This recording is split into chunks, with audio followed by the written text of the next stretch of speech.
ঢাকা চট্টগ্রাম মহাসড়কের কুমিল্লা অংশ জুড়ে গড়ে ওঠা অবৈধ বাজার যাত্রী ও চালকদের ভোগান্তির কারণ হয়ে দাঁড়িয়েছে।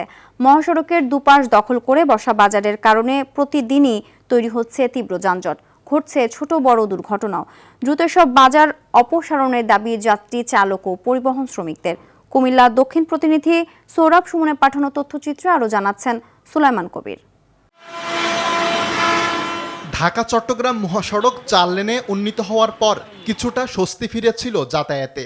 তবে মহাসড়কের পাশে গড়ে ওঠা অবৈধ বাজারের কারণে কুমিল্লা অংশের প্রায় 100 কিলোমিটার সড়ক ভোগান্তির কারণ হয়ে উঠেছে।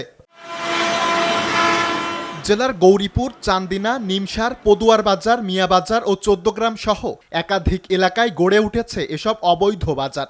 সৃষ্ট যানজটে ঘন্টার পর ঘন্টা আটকে পড়ছেন যাত্রীরা। এছাড়াও বাড়ছে দুর্ঘটনার ঝুঁকি, অপচয় হচ্ছে জ্বালানিও। যদি কোনো একটা গাড়ির বাইচান্স ব্রেক মিস হয় তাহলে যে কতজন মানুষ মারা যাবে এটার কোনো নিশ্চয়তা নাই। বাজারের কারণে আমরা দূরপাল্লা গাড়ি যেগুলো আছে আমরা ঠিকমতো জায়গায় যা পৌঁছতে পারতেছি না। প্রতিটা বাজার ভালো থেকে কমসে কম 1 ঘন্টা 2 ঘন্টা করে সময় লাগে। অবৈধ বাজার উচ্ছেদে নিয়মিত অভিযান পরিচালনা করা হলেও অসাধু ব্যবসায়ীরা বারবার আইন লঙ্ঘন করছে বলে অভিযোগ জেলা পুলিশের এই কর্মকর্তার। সমন্বিত এই ফোর্সের দরকার। আমরা এটা অভিযান অব্যাহত আছে। গত সপ্তাহে আমরা ওই অঞ্চলটাতে বিশেষ করে কুমিরা, জোয়ারগঞ্জ থেকে আমরা অভিযান করেছি এবং সব এলাকায় অভিযানের জন্য নির্দেশনা দেওয়া আছে, এটা চলমান আছে।